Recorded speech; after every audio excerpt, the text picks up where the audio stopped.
A ka nisur në Partinë Socialiste përplasja mes eksponentëve ndaj njëri tjetrit, duke qenë se përflitej në fillim se Velia ju godit nga Balluku me po themi direktivën e saj dhe tashmë lëvizja fundit e SPAK-ut mund të ketë dorë edhe Veliaj? Që përplasja ka kohë që ka qenë aty. Edhe Berisha i vulli pak benzir dje zjarit, kur tha njerëz të dikujt të vinin në protestat tona atje. Pam. Ka qenë. Por ta e kanë ditur, e din mirë, kështu kanë punuar edhe. Gjithmonë në atë, unë i kam qytë, kjo është Kërnet, domethënë. Kërneta në dukje është i qetë, po poshtë gëlon jeta. Është ndryshimi i Kërnetës me një habitat tjetër ujor. Edhe pse mos jetë shumë e thellë, po ka balte, barishte, ka shumë ushqim për peshqit dhe ka një jetë egër aty. Të gjallësave që janë aty. Po në dukje është i qetë Kërneta, rrallë erë, ka dalgë kështu, se për arsye se është gjithmonë një pellgë i cekët, asgjë më tepër. Edhe pak i mbrojtur, domethënë, nga gjallësat që janë atje, domethënë. Kështu që edhe bimët. Për të arsye unë mendoj që ata janë po plaken në këtë lloj intrige politike. Janë mësuar tani, ndryshojnë konfigurimet e pasere, rikthehen aty ku ishin etj etj. Këto nuk kanë një rëndësie, këto po bëhen tani natyrë e gjithë politikës shqiptare, politikë e cila gjallon mbi intrigën dhe pazarin politik, përgjithsisht. Edhe të huaj të e din, dhe unë gjithmonë e citoj Yuri Kim, që ka thonë para disa viteve, është e papranueshme që motori politikës shqiptare të jetë pazari politik. Në këtë pazar është dhe intriga. Kështu e kam parë në ky realiteti, është i pamohueshëm. Së fundmi po lexoj se Edi Rama nuk ka lejuar një nga gazetarët që të bëj pyetje në konferencën që ai ka mbajtur me ambasadorin e BE-s, pra nuk e ka lejuar gazetarin që të bëj pyetje mbi çështjen e Ballukut. Çfarë tremb Edi Rama në këtë rast që nuk pranon ta komentoj? Ai e di. S'ka gjë, ne mos flas.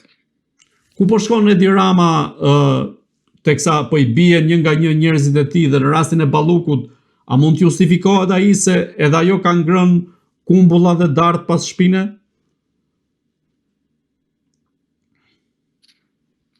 Jo, këtë nuk mund t'ja thot një populli që është i civilizuar, ai sa të veshit paktën një kostum. Se ka popull që nuk janë civilizuar, i ke parë, jetojnë në forma të thjeshta, gati primitive. Këtë nuk mund ta thot ai. E kemi votuar si kryeministër që t'i ketë të gjitha kumbullat dhe dartat përballë, me detyrën e parë të ruaj vendin nga kategoria e shpërdoruesve. Unë mendoj që po i krijon kosto të madhe politike vetes. Dhe e shoh që nuk po mban qëndrime të qarta, që duhet të jenë të shpejta dhe të qarta. Durimi i tij nuk është i njëjtë me durimin e njerëzve poshtë. Pavarësisht që ai mund t'i përbuzi njerëzit poshtë. Dhe njerëzit do çohen i tij. Po do t'jetë i ditë që do bëhet më. Nuk kemi nevojë ne vetëm kur çohemi në rrugë të Zotit, se 12 ditë ju desh Izraelit luftë me Iranin, jo më tepër. 12 sekonda do vazhdoj Shqipëri, jo më tepër. Kur njerëzit të çohen në rrugë të Zotit për dinjitet dhe drejtësi, se nuk ka dinjitet pa drejtësi. Avokat, dhe pyetja e fundit, sa mund ta shtyejë Edi Rama në drejtimin e qeverisë shqiptare në mënyrën se si është duke qeverisur dhe ato që po ndodhin në raport me drejtësinë, nisur edhe nga fakti që marrëdhëniet e tij me Shtetet e Bashkuara të Amerikës duket se janë të ngrira? Do ta shtyj për aq sa kohë ne do të vendosim të mos reagojmë. Se njerëzit ku janë çuar për menderën e Saliut, nuk çohen për veten e tyre shqiptare. Çohet Saliu, normal, unë që jam i pavarur nga partitë fare, nuk shkojnë dot t'i shërbej Shkelzenit dhe Argitës interesave të tyre. Pra qohet dhe Shqipëria qohet me ngjyrim politik. Kur qohen qytetarë, stadiu të shtëpi, nuk kemi nevojë, nuk ka nevojë më çohet ai. Nuk, nëse njerëzit janë slevër, 400.000, 500.000 shqiptarë, janë slevër të tij, atëherë ne nuk meritojmë të çohemi, nuk jemi popull. Nëse ata thonë jemi salist, aty ngorshin në sundimin e Ramës deri në fund pastaj. Kur ne të çohemi, kur mua të mos më ndaj me asnjë qytetar tjetër, koncepti bazë i drejtësisë dhe i dinjitetit, ne të ndahemi në punë të mira. Po vetëm ndahem mund të kem armik tani një të PD-s e një të PS-s, se nuk mendoj politikisht se unë, dhe për këtë arsye edhe drejtësinë ja mohoj kundërshtarin politik, etj. Kur ne ajo që është njerëzore, ajo që është shqiptare, na bashkon. Pra janë 30 ca të drejta që i kemi njësoj, gjithë njerëzit ku duhet ku janë, të drejtat natyrore, që rrjedhin nga vetë ekzistenca jonë, si qenie njerëzore. Në këtë vend që quhet Shqipëri, dhe pastaj diferencat janë të tjera, ato janë gara në punë të mira, kush qeveris më mirë, jo kush vjedh Shqipërinë. Për këtë arsye, kur ne të vetë ndërgjegjësohemi, ne t'i thrasim arsyes që jemi ne sovrani, dhe kur ne të fillojmë ta ushtrojmë sovranitetin ton, drejt për drejt, siç thash, nëse këta nuk veprojnë, çfarë të keq i kanë shqiptarët, të dëgjojnë zërin tim, mos paguani. Çfarë duan? Duhet një person që t'i dalin prirët, e ta ketë emrin Sali apo Edvin, që t'i bindën këta. A kam të drejtë apo s'kam të drejtë? Apo jetojmë me padrejtësi apo jo? A duhet paguajmë kur villemi apo jo? A fiton ai që çohet nga gjykatimi apo jo? Unë po flas për gjithë ata që jetojnë si unë, por dhe për ata që nuk mendojnë akoma, ose s'janë akoma të sqaruar. Pra për të hapur mendjen e tyre e kemi.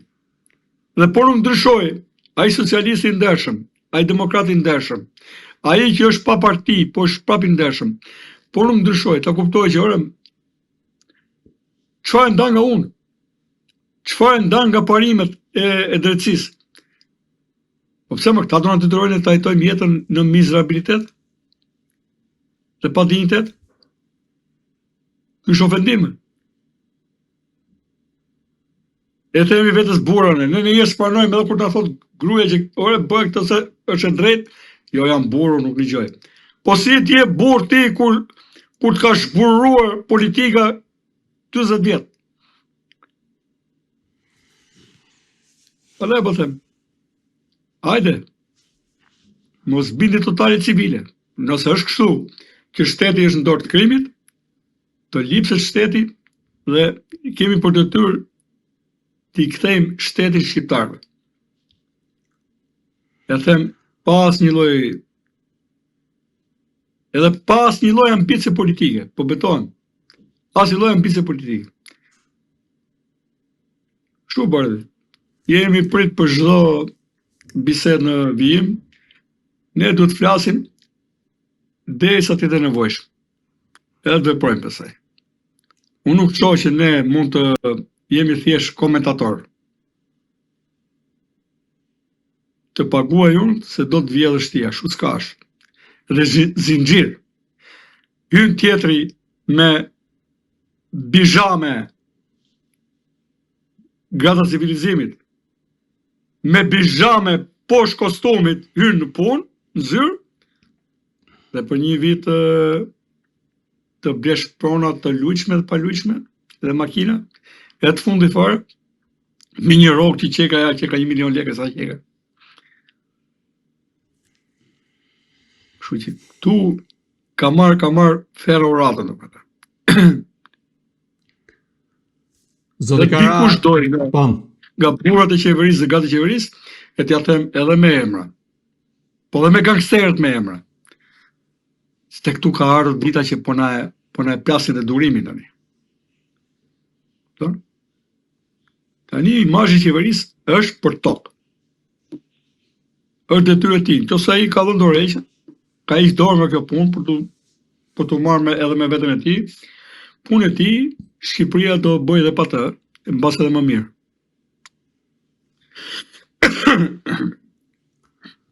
Zoti Kara, unë ju falenderoj për gjitha mendimet dhe analizën këtu në Agora News. Edhe unë ju falenderoj ju bardhë. Faleminderit shumë. Të dashur shikues, bashkë do shihemi në intervista të tjera, por mos harroni të bëni subscribe në kanalin tonë në YouTube.